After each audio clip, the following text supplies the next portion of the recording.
Or Darth Maul. Cut down on his pride. Now he's only half the man he used to be. But what about Admiral Ozzel and Captain Nita? All choked by Vader for delivering bad news. Lame. Oh, what about Padme Amidala? She just lost the will to live. And Yoda? He just died of old age.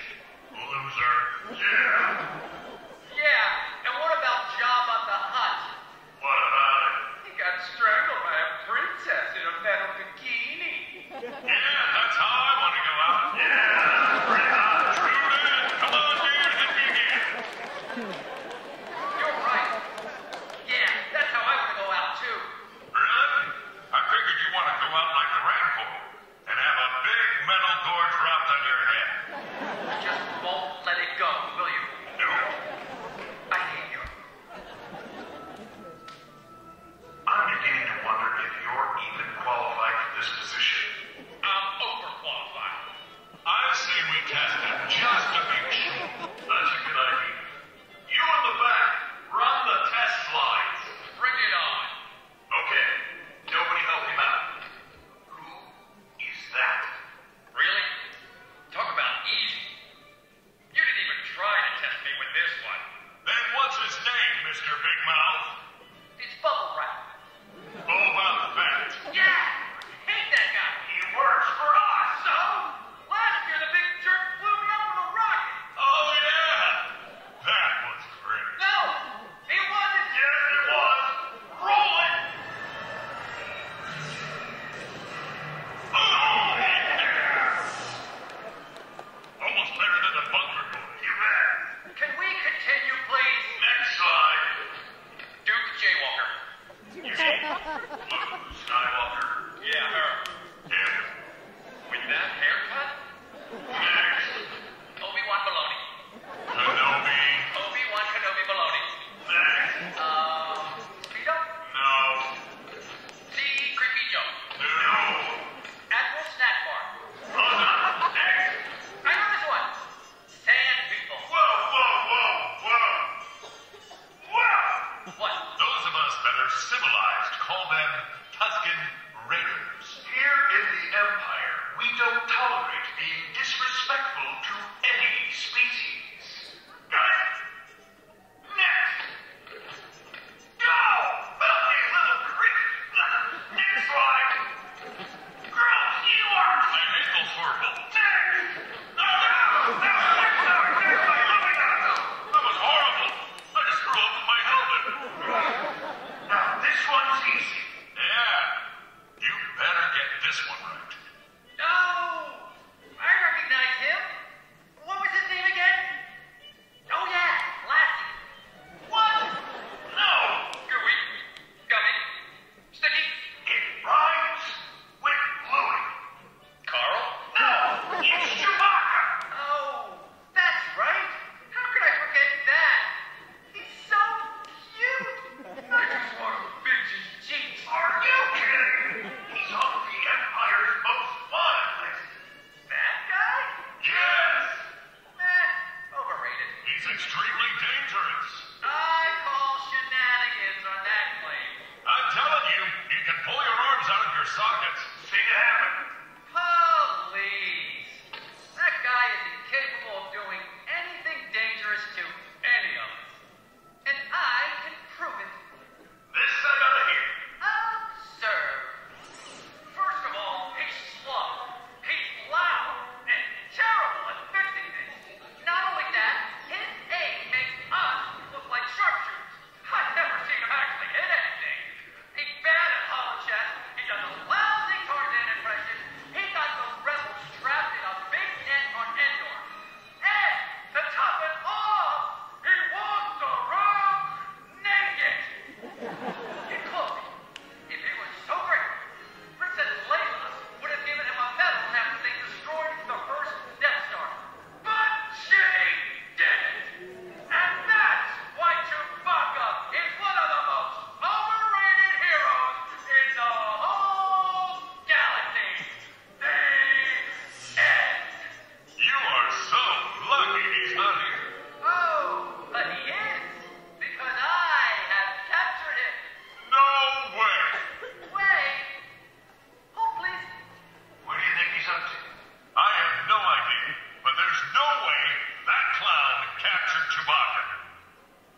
James Arnold Taylor for not only having 3 first names, but also for voicing such unforgettable characters as Leonardo in Teenage Mutant Ninja Turtles. You don't want to do this. Johnny Test in the cartoon hit with the same name. Whatever.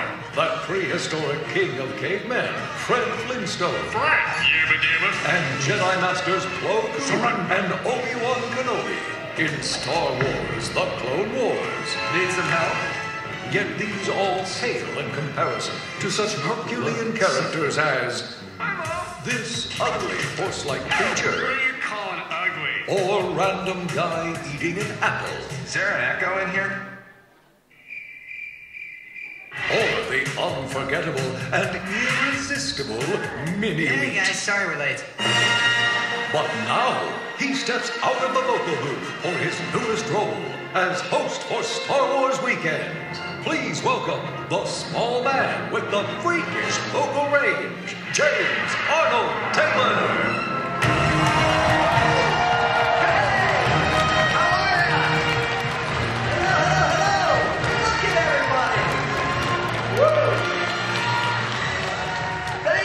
Thank you so much. Boy, are we having fun? I know they're the bad guys, but they were pretty awesome, weren't they? Those stormtroopers. You know, for me, I could have used a little more cowbell, but you know, I thought it was good. They were great. Chewbacca, he's crazy. You know, it is so great to be involved in Star Wars Weekends and to be the host of Star Wars Weekends. What an honor as the voice of Obi-Wan Kenobi on Star Wars: The Clone Wars. And, you know, as a voice actor, we rarely get to kind of come out of the vocal booth, and it is fun to be here. The one thing I get a kick out of is all those different voices, you know, from Fox tonight, it's The Simpsons, animation domination starts now. You might hear that, or, you know, you've got Obi-Wan. But the mini-wheat, that's what everybody loves, the mini-wheat, huh? We love the mini-wheats. And he's basically David Spade. Yeah, how you doing? Okay, and you are? Okay. That's because he's a pink mini-wheat, you know? I'm the only guy brave enough to be the pink mini-wheat, huh? Okay. So we're having a great time. We love Star Wars, yes? Fantastic. And it's hot out there, isn't it? I'll tell you, it makes Tatooine feel like Hoth. It is so hot. Johnny Carson for you, sorry. Well, we have an amazing show for you, and I want to get right to it because my guests are fantastic. And we go to the dark side and the good side as well today. And my first guest is an action star, featured in so many films and television, and just, well, we know him as Darth Maul. Yeah? And for some reason, we love Darth Maul. He's a bad guy. We love him, right? Let's take a look at this man in action.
Keep hydrated.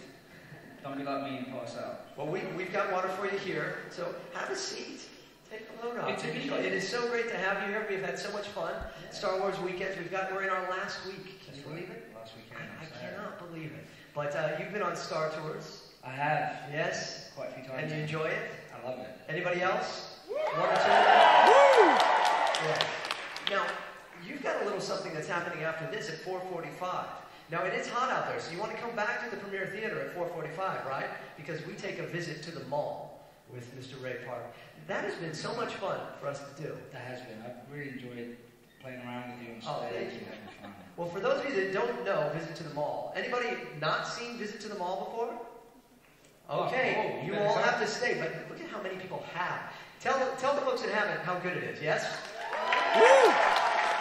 Thank you. This man is a master of martial arts, and he takes us through his life and his history of all of that, as well as some stories about Darth Maul and so many other famous characters. So I hope everybody comes back and does that. But Please. you know, Darth Maul is really one of the best bad guys of all time, I would say, yeah? Oh, cool. And, you know, as Obi-Wan Kenobi, I have a certain connection with you. But, yes. But I think that it's really pretty great. How do you feel about that? The fact that people embrace this bad guy, I think so much of that has to do with who you are as a person, right? Yeah, you know, it's taken me quite a few years. I mean, it's been about 10, 11 years now to get used to being the fact that I played Darth Maul. And in the beginning, I used to get asked the question a lot, and I'd always talk about Darth Maul as the other person like as if I never played him in the first place.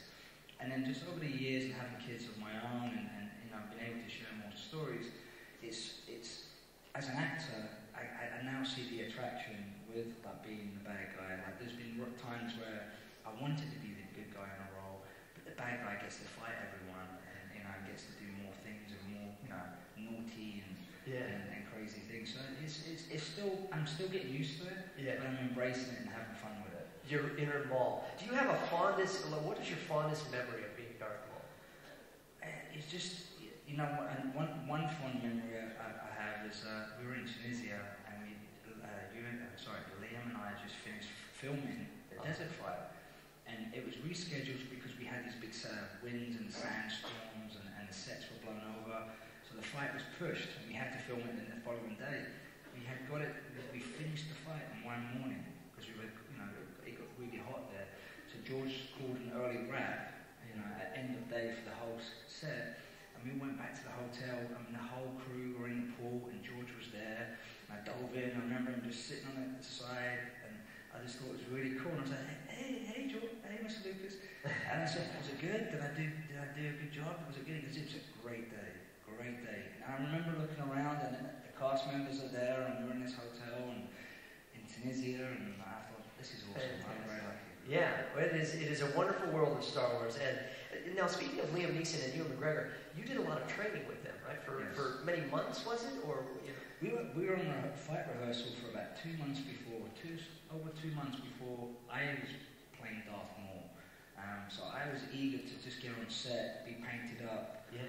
In that time, we did many tests and makeup tests to see if it would work. And it was fun. I mean, at first, I preferred working with the stunt guys because they were the first team. We worked out the fights, we worked out what we were going to do, and we came up with these different things. But when it got to working with Liam and Ewan, they were the characters, and it gave it so much more for me. And I didn't want to work with the stunt guys after that because I had to change my style a little bit and timing, and I wanted to keep it to what we were going to do in front of camera. We have some footage of you training, I believe, with Ewan McGregor. Let's take a look at that.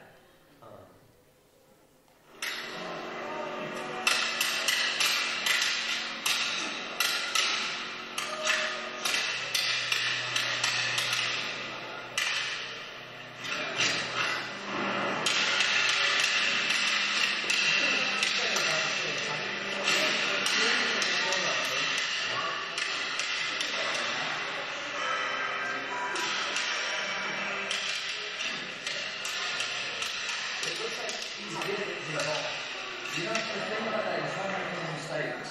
I mean, even if you pretend fighting and you put the lightsaber stuff in afterwards, yes, George did, but we were fighting with real sticks, you know, like aluminum poles. Yeah. And you get knocked on the fingers and the head. And I got, you know, by accident I got hit on the head. It was so warm. It was a summer in the UK, and I was just doing one of my above the head blocks to Leon, and as he would come down, the pole just bent and just smacked me on the head, and I just dropped to the floor. You know, I'd never been hit on the head with the pole before, and it was unexpected because we would make sure the whole fight was safe, but designed in a way that you would react, to a move at the last second, so it would look more intense and real, rather than going blocking way before you needed to. It was always last minute blocks, Yeah. as if it was, to make it look real, and the pole just went boom and just bent and smacked on it. Man. But Darth is so commanding. I love that when you do those flips and stuff, and then you do the whole thing and you point and move the That was sticks. So cool. That was, because I asked George, I said, when am I going to get to use the Force? Yeah. I want to be like Vader and do the squeezy thing and stuff like that, and if you watch it, I'm really happy when I do it because I get to point my finger and I didn't have to be guided in any way on how to do it. I knew how to use the Force in my head. I was told, we've all practiced, and I was told, okay, there's going to be a robot on the floor and you're going to use it to do that. And I said, I can do that in my head. That's not a problem. So it was finished the butterfly, I made it, I was like, yes, got it, Force moment. Awesome. So I got it, and George said, there you go, here's your Force moment now. Oh, that's awesome. Is there anything, if you were to do Darth Maul again, is there anything you would want to do that you didn't get a chance to do? Yeah, I've seen some images and some designs. I would love to come back and have 2 double-bladed lightsabers. And for a while there, when I heard a rumor they were going to do Episode 3 a few years back, I was practicing the 2 double-bladed lightsabers. It was bloody hard, But I knew in my mind, I could do this. I'm going to show George. I'm going to make a tape, and I'd love to do like the topless scene, that shot with tattoos all over, and just maybe make him a little bit, menacing. And some metal legs, I would suppose. Maybe some robotic legs and. Wow. Well, we have some questions for you, and I know that there's one in particular. There might be someone that's coming in actually to ask you a question there. It's my good friend R2. R2, how are you, my friend? You good? Yes. Oh, and you have a question for Mr. Park, yes? Oh, I see. Well, R2 says that you're a master of martial arts and weaponry, yes? Sometimes. He's wondering if you could make anything into a deadly weapon.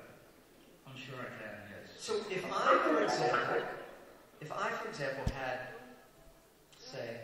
Oh, yes. Something... Let me show you. Okay. Now, I call this the tickle to death. And is this your revenge on Obi-Wan Kenobi right now? Humor me just for one moment. All right. I would pretend to do a movie fight scene. Okay. I do a nice flourish here, and then I would... Stop. And then Stop. I would finish again. I have a bad feeling about this. Yes. Right. Very nice. Very nice. Okay. I like these. These are... First, I'd make sure I clean a few bathrooms with these first. Yeah. Oh, okay. Now I do have a bad feeling about this. Then I would have them dripping wet, and I would just swing them like crazy towards you. Oh, hit the man. And it's called the art of fighting without fighting, like Bruce Lee would say. And I have to lift a finger, I just have to pretend I'm crazy, like I know what I'm doing. And then... Very nice. Very nice. Arthur, did he answer it for you, my friend? Thank you. Yes? All right, Arthur. Don't find Anakin. I'm sure he's off to something. No good, yes? Very good. R2-D2, ladies and gentlemen. Very good. If acting doesn't work out for me, I'll be a janitor or something, I'll be pretty good at it. So, now, another weapon you use is a sword, or 2, or more, as Snake Eyes. Any Snake Eyes fans out there? Yeah. How was it to play such a beloved good guy of something that, we grew up with G.I. Joe. And so, here you are in G.I. Joe, and you are Snake Eyes. How was that? It's an awesome feeling. I mean, as a kid, I always played the good guy. When we role-played and we were playing superheroes, I always wanted to be the good guy. So I became this bad guy and playing bad guy roles in my acting career. And so, to me, to play Snake Eyes and to be a ninja and to be the ninja warrior that I wanted to be as a kid, I don't care if I never play another good guy role again in my life, because Snake is the one good guy that I'm really proud of, and I get to sort of get back into my inner childhood with Snake Eyes. Yeah. You know, and play around with ninja weapons and, you know, the whole, you know, pretending to be a ninja and freezing, you know, and doing a ninja walk, you know. And if there's a move that sounds, you go. You know? Stuff like that. Why does it look so much better when he does it than when I try? Just doesn't look like it. Yeah, I'm scared, James. Yeah. Move along.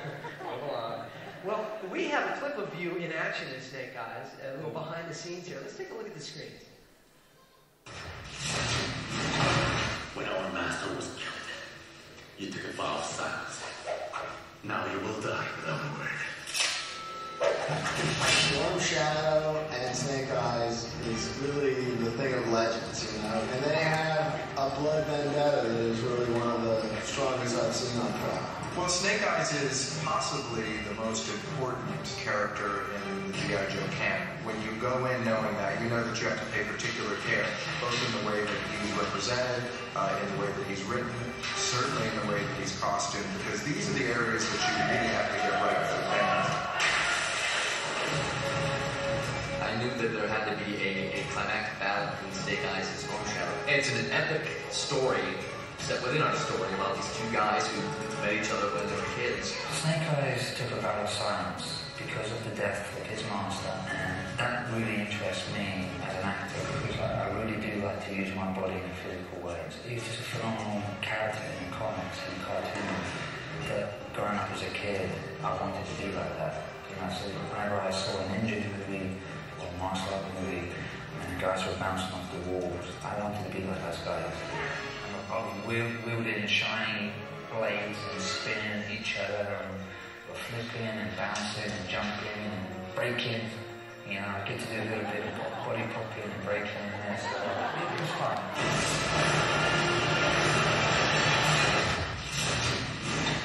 Ladies and gentlemen, Mr. Ray Park. Thank you.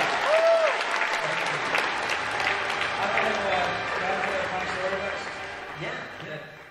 That little fight scene I did with Channing Tatum who plays Duke, the behind the back and stuff, that was my little Darth Maul moment there. You know what, for X-Men told I do my Darth Maul, I also did it for Sneaky as well. So. It's like a little signature you fit It's in. little things, see if the fans take it, you know. And he'll be back.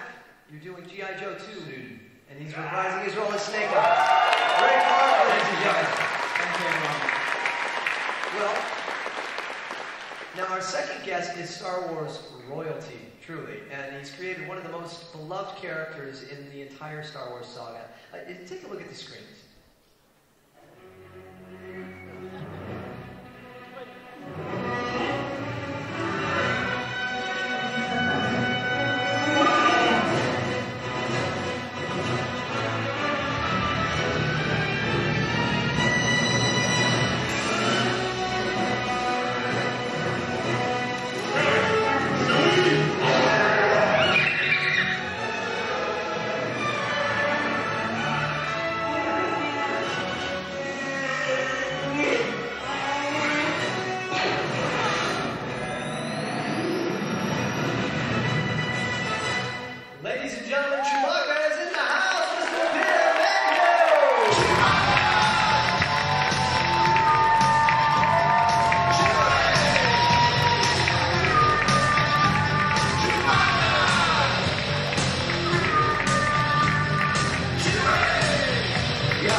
They all love you, Peter.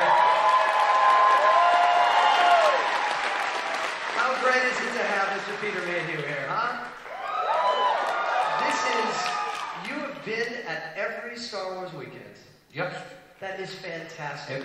Everyone since I started. Yes, it is fantastic. And you've been on Star Tours? Yes. And you enjoyed? Yeah. Very good, very good. Yes. So, if I wasn't, I would have enjoyed it better. Yeah. If I hadn't had this lot. Yeah, can you tell us just briefly what happened there? This happened a couple of weeks ago. The AC tendon, the tendon there. I fell over. I wasn't drunk. Not that I remember. Not that I either. We were up in Detroit and fell over. Got up next morning. Up like a balloon. Wow. So came home, went to an emergency room.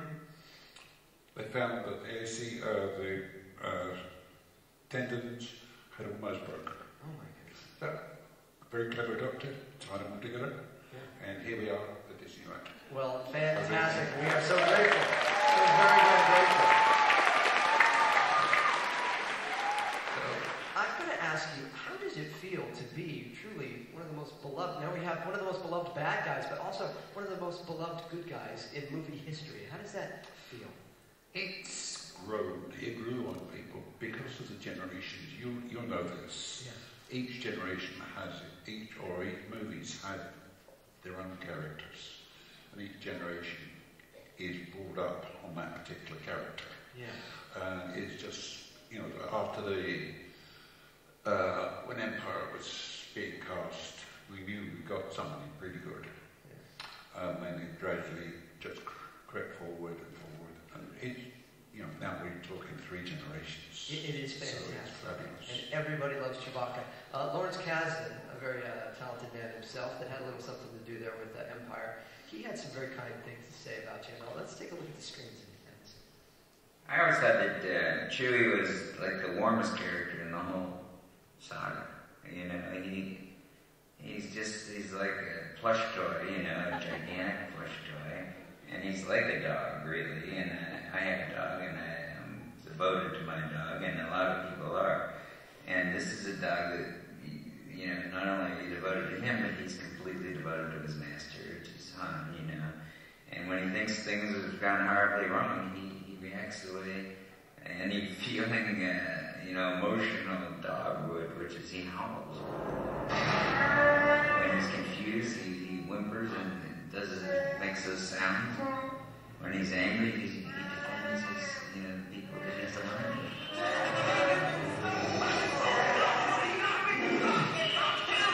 He's a giant, soft-hearted dog. Chewie was, in a way, always my favorite character. Absolutely. You know what it is? It's how many hundreds of times have we seen those clips?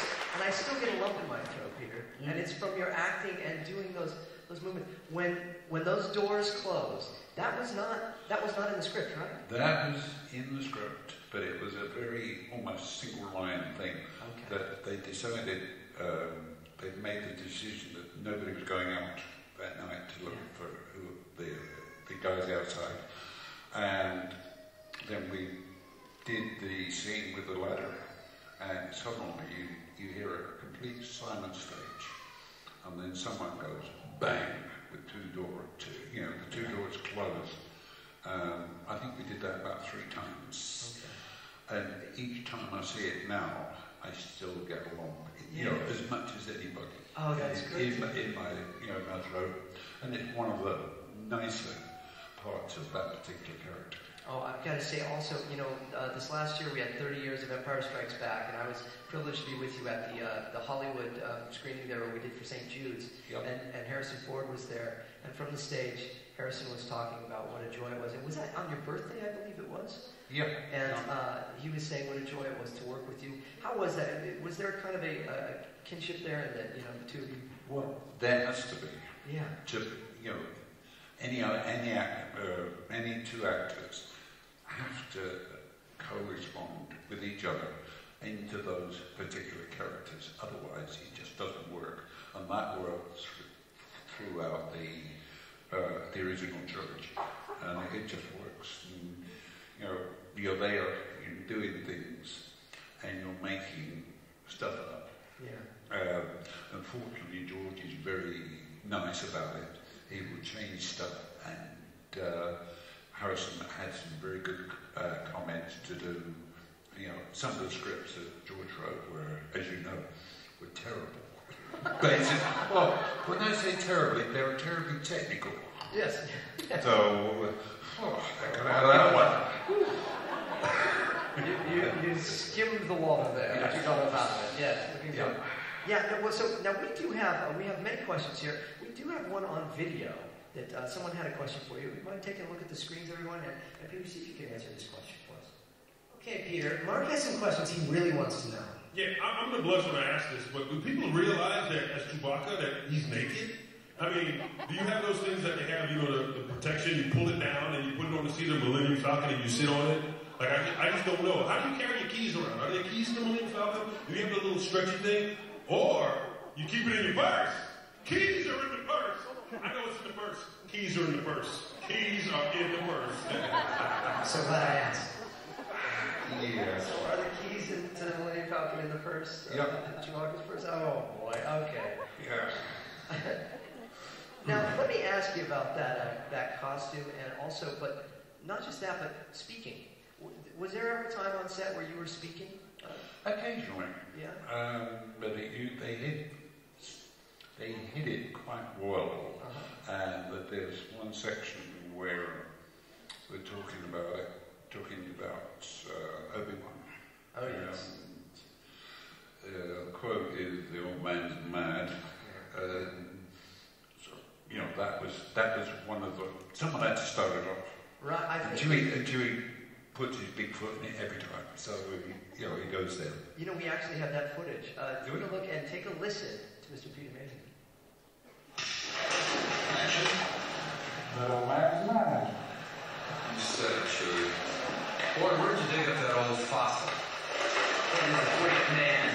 Yeah, great at getting us into trouble. I didn't hear you give any ideas.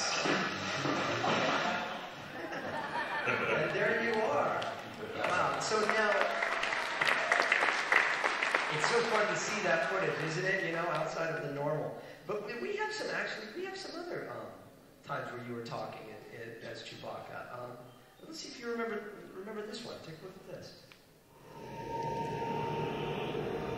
Hey!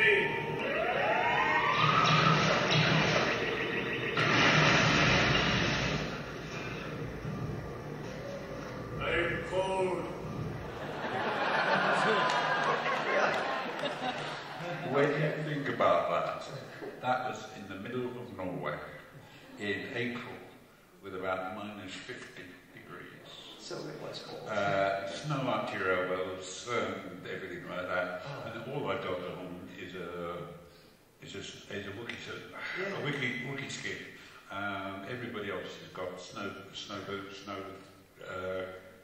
equipment. All the gear. And then someone comes up and asks you whether you're warm enough. Yeah, of course I am. Okay. Can't you see me sweating? Now, how about this one here? There's another one where you were talking. Sorry, am I interrupting anything? What's up, William? You were Billy D. And then I think we actually have one other spot where you were talking in the studio. Chewie? Hi. Take care. Okay. Boogie. Oh, right there. Boogie on! I love you. That last one, with Mark, was pure putting last minute shot in. He's saying goodbye to everybody. Chewie's working away, and Kirsch goes, "Grab it." That's awesome. Oh, Mark never knew. So he really wasn't expecting it. Oh, that is great. As I say, things come along and things happen, and they go down in history, which is what we're talking about today. Absolutely. And we do have another question. I think we have one from someone in the audience. Oh, yes. Chewbacca, how are you? You have a question for Mr. Peter Mayhew? Yes? Oh, yeah. Well, that's a great question. And that relates to me as well, Chewbacca. Okay, thank you very much. Chewie is wondering what you think of your role in the new Star Wars The Clone Wars animated series. It's okay. Pretty good. It's okay. It was a great honour to be asked to do the cartoon series. It was wonderful to be able to join up everything, you know, Yoda and the other Wookiees on all the planets. So it was great. Yeah, it's fantastic. Enjoyed it. Oh, very cool. Thank you, Chewbacca. Ladies and gentlemen, let's hear it for Chewbacca, huh? Thank you, Joey. Thanks for the question. And, you know, Chewbacca, we have a video, actually, of Peter getting ready and meeting with all the folks up at Skywalker Ranch. So let's take a look at the screens. Are you going to stay? Okay, great. Thank you. Joey, is that you? This, of course, is my friend Peter Mayhew. You would know him as Chewie. And since we're doing something really special on our show involving our good friend Chewie, I thought it was completely inappropriate if we went any farther than we have without involving the man himself. That's the real trick, isn't it? It's body language and eye language. Chewie has a peculiar walk which is unique to me. You know, it's the angle, it's the not-me approach. Yeah. You know, you watch me walk, is Chewie to the T. Yeah, we can show you some of the work we've done on it up at Big Rock. Right.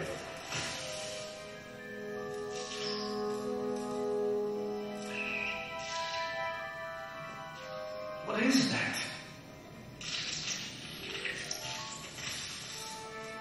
It's a Wookiee.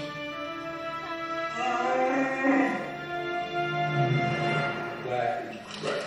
When he comes around and they say, what's that? There's something there. Yeah. Gradually, as he unfolds, you see the hair come back and it's a Wookiee. You know, with you and George, I know when you watch it, you'll know the difference. There's a certain way the character is, and it's not just the big, hairy Sasquatch guy. There's a real character there.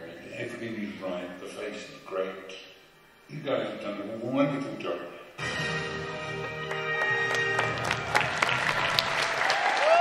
All right, Chewbacca, great question. Thank you, Chewie. Thank you, Chewie. Let's hear it for Chewie.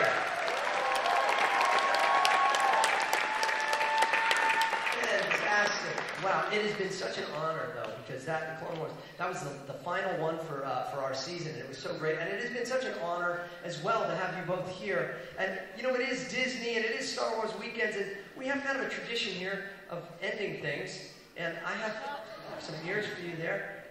And, sir, if you wouldn't mind, yes. Okay. And I'm going to put mine on.